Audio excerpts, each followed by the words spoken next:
talking about, before I came today, I was asking, is there anything in particular you would want me to talk about?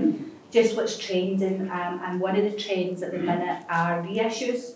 So booksellers get just as excited for a reissue, or do you know, a rediscovered classic, whatever it might be.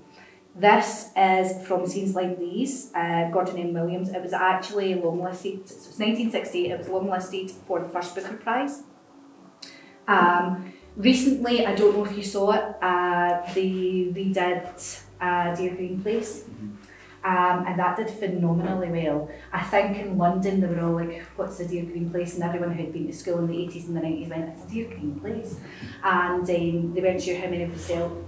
It was received so well, and I think off the back of that, there's a bit of a Shuggie Bain effect. So you know Douglas Stewart wrote Shuggie Bain, and it just kind of turned at least the UK's gaze upon Scottish fiction, Scottish publishing. And we've been doing very well the last few years with Tat Noir, with the crime fiction. So I read for the Bloody Scotland Crime Festival, so I'm a huge fan of Scottish crime fiction, but Scottish fiction until kind of Douglas Stewart hit was not languishing, but it wasn't as well noticed. So he published Shuggie Bain. We then had the likes of Callum McSorley, who's just new out with Paperboy. We've got Graham Armstrong, young team, actually Margaret MacDonald with Glasgow Boys. There's a very well-intentioned repurposing, reissue of that West of Scotland fiction, and this is an example of it. So I'll just read you that. So it's the West of Scotland in the 1950s. New houses are going up, factories are opening, but Duncan Logan, a 15-year-old brought up in a tenement flat in working class Kilcaddy, is ditching school to be a labourer on a local farm, dead set on becoming a hard case. So it's all that misogyny, it's all the roles of the men, it's the toxic masculinity, but remember it was written in the 60s, so it's going to be written through that lens, and you'll be reading it now, 2025. And then it goes on to say, Irish Catholic Mary O'Donnell arrives at the farmhouse as the new maid. She's pregnant, no boyfriend in sight, but she's smart, and she has a plan to get herself up in the world. As Duncan is swallowed up by a vicious cycle of violence, betrayal and booze, Mary becomes entangled in a savage family feud. Now there's no going back for either of them. I mean, this would be a great book group one. This is the end of May that this is going to be coming out. So this is an advanced copy, but the finished copy should look very much like that. And is it coming out in paperback? So it's paperback, yeah. So these reissues quite often good. Are straight to paperback, which is brilliant. Which is better. In the libraries and the schools. And everybody can get hold of them. So $10.99 that one will be, so which is pretty much that right. for the course, to be honest. Have you got another book? Yeah, I've brought one along actually that I haven't read yet, so I can't comment too much on it, but I thought everyone might be interested in it. It's called Broken Country by Claire Leslie Hall, and it's kind of being tipped as like the next Where the Crawdads Sing. So I know loads of people love that book. Yeah. So I think it's kind of like a literary thriller. So I haven't read it, as is typical with most of the books on my shelf. Out? It's out. This is out now. I've got this one. Yeah. That one, it's got loads of good recommendations, and then the other one I brought was Beautiful Ugly by Alice Feeney. So if you haven't, she's had quite a few books out. She's like a really good author. They're kind of thrillers, I would say. But set in a remote island off Scotland. It kind of starts with a man who's on the phone to his wife. She's in the car and she sees someone lying in the road. So she stops the car to get out. And should you though? Should you? Phone somebody! You'll need to read the book to find out. Right, okay. But yeah, so he can hear just the phone goes silent and then she disappears. And it's what happens next. So this is like a real page turner. It's a little bit Gone Girl-esque, if anyone enjoyed that kind of story. So yeah, that's another one. Can I ask these, what is going to be the summer big hit? What are the publishers going to be pushing summer 2025? Strawberry. So you've got some kids, you've got E.F. Steadman, you know the Scandar series. What you'll find is that loads of attention goes on to kids during the summer. Yeah, because it's the holidays. Probably It's a Jill.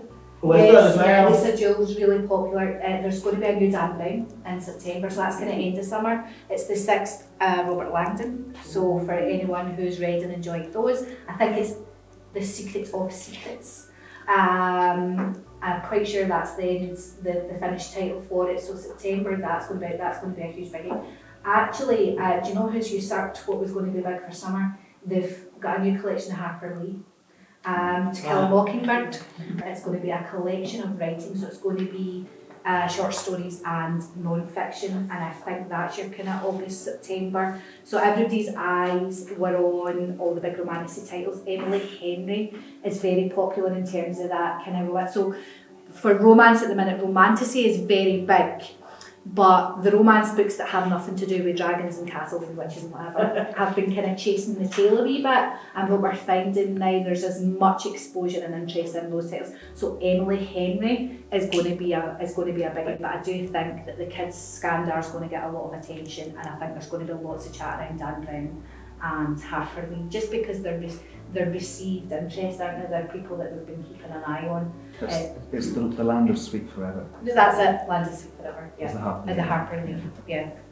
There's one I'd like to just plug that Liam McIlvenney has got a book coming out in July called The Good Father. He's coming here as part of his launch. We're going to host him in the Hub in July, and it's about a child goes for a walk on the beach with the dog, and then the dog comes back, and it just takes it from there. It's a crime thriller. He's really good. He's got it in his Got it in his It's got it in blood. his blood, yeah. Yes, it has. Yeah. Another one coming out as well, Men in Love by Irvine Welsh, which is the immediate sequel to Trainspotting.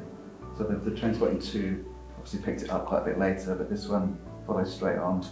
And one more I'd like to recommend is, so Holly Jackson, who's a YA author who wrote The Good Girls Guide to Murder, she is writing her first adult fiction called Not Quite Dead Yet, which sounds brilliant. It's about this, so the murder victim has been murdered and she's got a week to live.